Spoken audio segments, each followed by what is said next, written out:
So this is like the most like a more optimal way in doing what you want to achieve. So first is we insert a gallery. So a blank vertical gallery would be the ideal one. And let's just do not put any data yet. And then let's build up the data source. Um, we're gonna call it a table, and then within the table, we're gonna list out the number of checkbox you want to do. So like for example, let's have like one data with name checkbox one, and then we need the ID as like let's say one, just one, or just a number. And then let's add another set of data.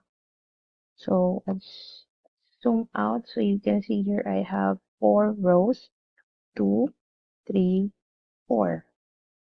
And then this one, 2, 3, 4. You can add more if you want. And let's remove that last comma. You can just add more row of data later if you want. So now we have our gallery, so gallery data. So if we close that one, so you can see we have it there. And then let's add a checkbox in here. Checkbox. So let's show all the checkbox. So all our checkboxes have the word option, and we can replace it with this item that name. So where are we getting that name data? It's from the table that we created here. And then we have the checkbox. So under the checkbox, so checkbox value, let's say the default here. So what we can do is that the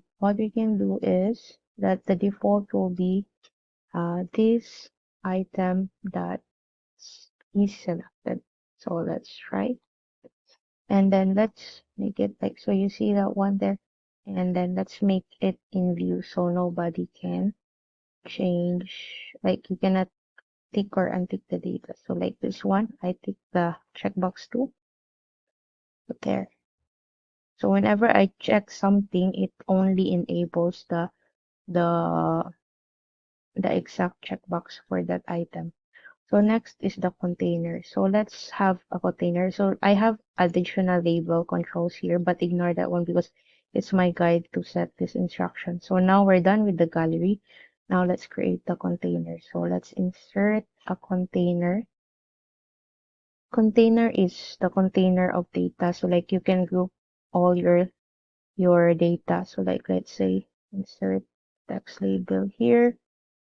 This is for checkbox 2. So like you will have all your item within this container. Then let's call this container. So you see it's container number 2. And then let's change the color to blue so you can see. So within the container, you can add certain things like you can add forms, you can add certain stuff there. So what we can do, our trick here is that for this container to show up, it checkbox 2 must be selected. So what I will do is have this one container. I'm selecting the container right now, and then I will change the view visible. So I will assign its visibility with a context variable. So let's say context var, like maybe we'll name it uh show ID is equals to 2. So let's try, because context var is not yet declared, what we'll do is we'll do it like this. So in here, when you select this one, I will need to change this one to edit. Or like when this item is selected, what will happen is that on select of this item, update context.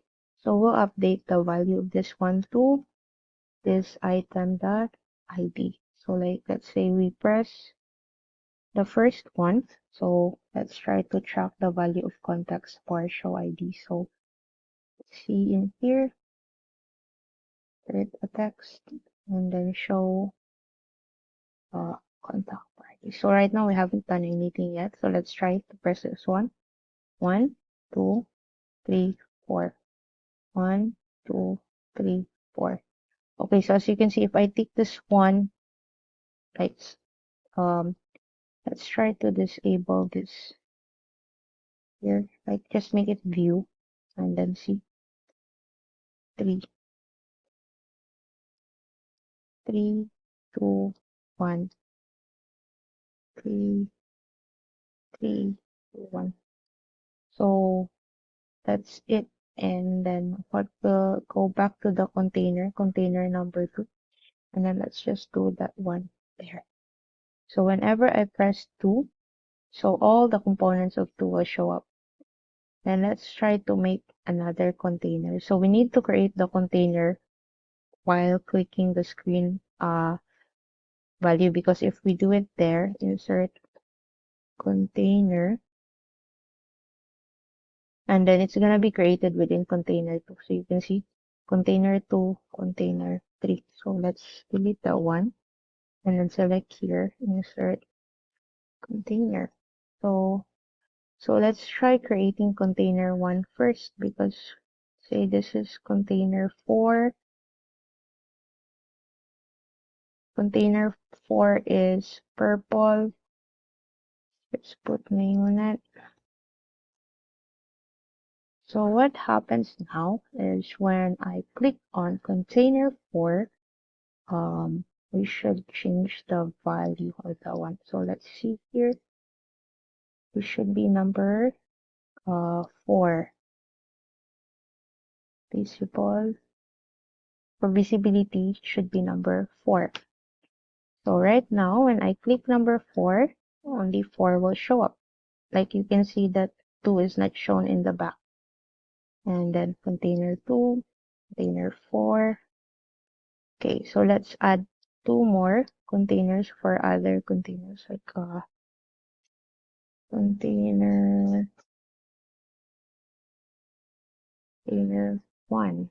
So container 1, let's put the color black in there. So we can just override it like that. And then under visible, let's just put it number 1. So when we press 1, 2, 3, 4.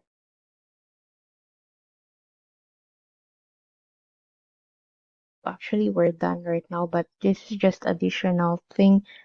Just in case, like as you see, it's a bit annoying when you click this one, nothing happens because this is in view mode. So the reason why we're doing it is because if we put it in edit mode,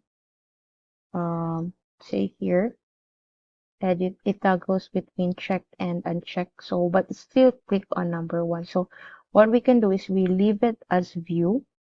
And then an alternative is within this one, we create a button, an invisible button, so that it won't like really click on the item.